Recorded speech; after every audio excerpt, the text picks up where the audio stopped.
The elevator doors slid shut with a metallic groan, sealing the three of us inside. Jen tapped her foot against the cracked tile floor, her impatience palpable. Mark leaned against the mirrored wall, scrolling through his phone, his face illuminated by the ghostly glow of the screen. I stood in the middle, clutching my bag like it could protect me from the suffocating tension. The air felt stale, thick with the scent of old carpeting and something faintly metallic. The hum of the elevator motor was the only sound until Jen spoke, her voice sharp and brittle. "Why does this thing always take forever? I swear, this building's falling apart." Mark didn't look up. "You could have taken the stairs." Jen shot him a glare, her lips pressed into a thin line. "I'm not climbing 12 flights in heels, thanks." I opened my mouth to suggest patience, but the elevator jolted violently, throwing us all off balance. The lights flickered, and for a moment, everything went dark.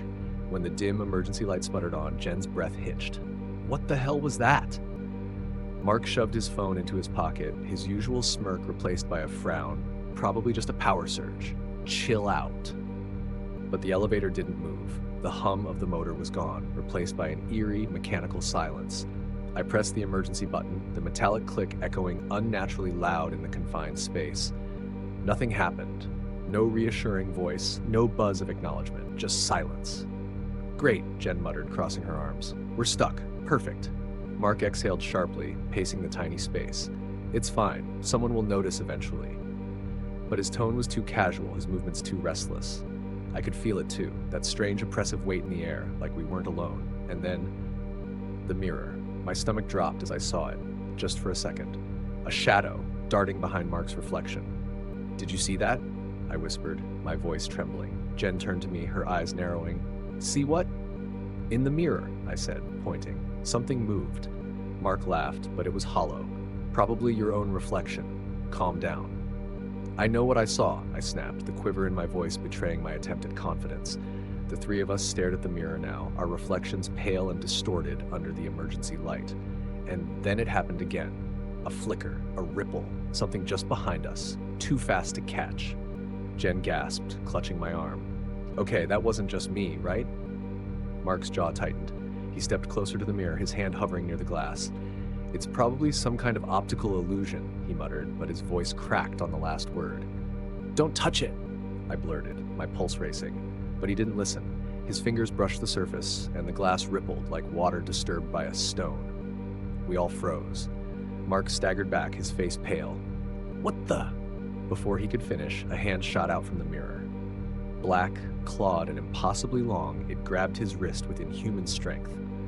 Mark screamed, trying to pull away, but the hand dragged him closer.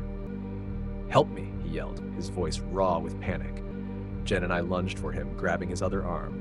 The three of us strained against the impossible force, the mirror rippling and shuddering like it was alive. "Let him go," Jen screamed, tears streaming down her face. The hand released him suddenly, sending us all sprawling to the floor. Mark clutched his wrist, gasping for air. The mirror was still now, its surface smooth and cold, but something lingered in its depths, an inky darkness, swirling and watching. "We need to get out of here," I said, my voice barely audible. Jen nodded, helping Mark to his feet. He didn't say a word, just stared at the mirror, his expression blank and haunted. The elevator jolted again, the lights flickering back to life. The motor hummed, and we began to move.